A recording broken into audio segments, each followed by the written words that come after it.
How are you? Okay? Good? Good rin? Okay. How are you, Miss Kim? Okay. Tal mini. So mga kalagas, welcome back to my channel. So, si Pogi, lagi kong kasama. Nagkatrabaho sila dito sa sa paglinis ng sasakyan. Right? Clean ka, right? Everything cleaning, right? Everything clean. Mashallah. So, mga kalagas, mag-iibang ruta tayo. So, tara. Let's go. Let's go. Okay pare, see you. So mga kalagas, welcome back ulit sa aking bahay. Gusto ko lang sabihin na mag-iiba tayo ng ruta ngayon. So mga kalagas, napag-usapan natin yung about sa kung allowed ba talaga yung scooter sa expressway o kaya sa highway. So based on sa na-search ko, ito basahin nyo.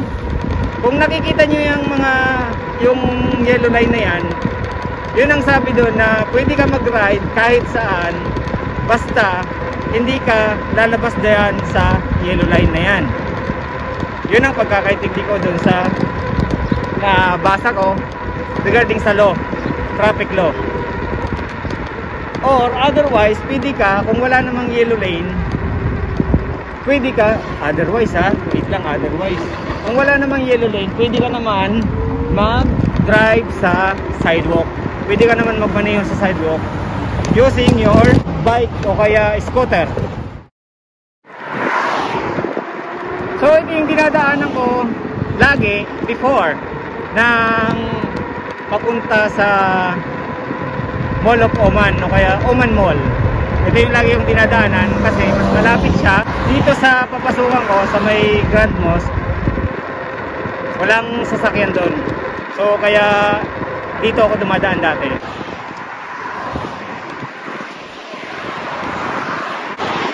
Ang kagandahan ng mga kalagas sa scooter kasi pwede ka mag-counter. Hindi ka sinisita kahit counter ka o kaya kasi mahirap sumabay sa mga sasakyan, sa flow ng mga sasakyan. So kaya ginagawa ko, labas ng yellow lane tapos counter ako. Alam nyo ba mga kalagas na dito sa way na dinadaanan ko ngayon is bumabiyahe ako na walang brakes yung scooter ko. Doon sa dadaanan natin, makikita nyo. Pero safe naman. Libre din na dadaanan ko yung mga tao dito. Bakit? Kasi Ramadan nga, ika nga Ramadan. So may nagbibigay sa kanila ng pagkain. Nawalan siya ng brake, inayos ko at linagyan ko siya ng goma kasi akala ko uubra siya.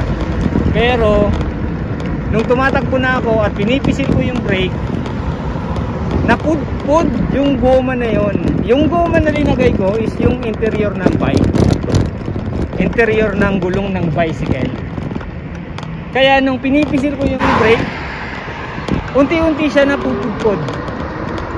Kaya nung medyo matagal-tagal na, nasunog siya doon. Dito na ako nung time na yon nawalan ng brakes. So ang ginagawa ko na lang, ginagamit kong brake yung pako.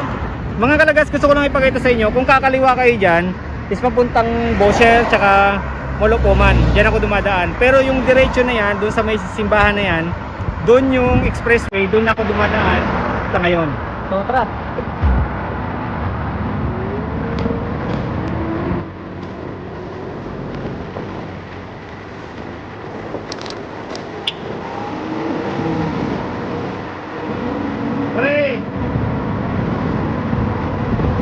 Ganito kabangis yung scooter ko.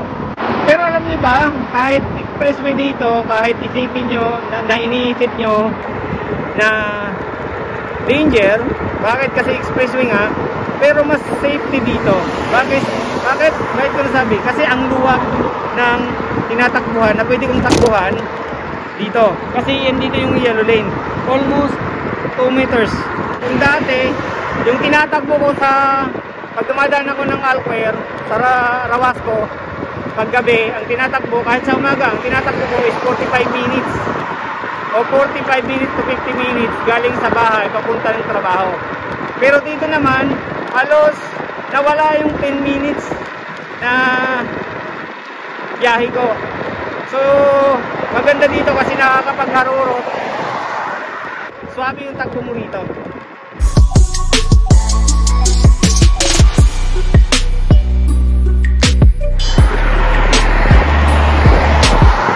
Ngayon, gear number 2 na tayo para mas mabilis yung takbo. Mas swabe yung takbo kasi dito na tayo sa pinaka expressway.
Kusid.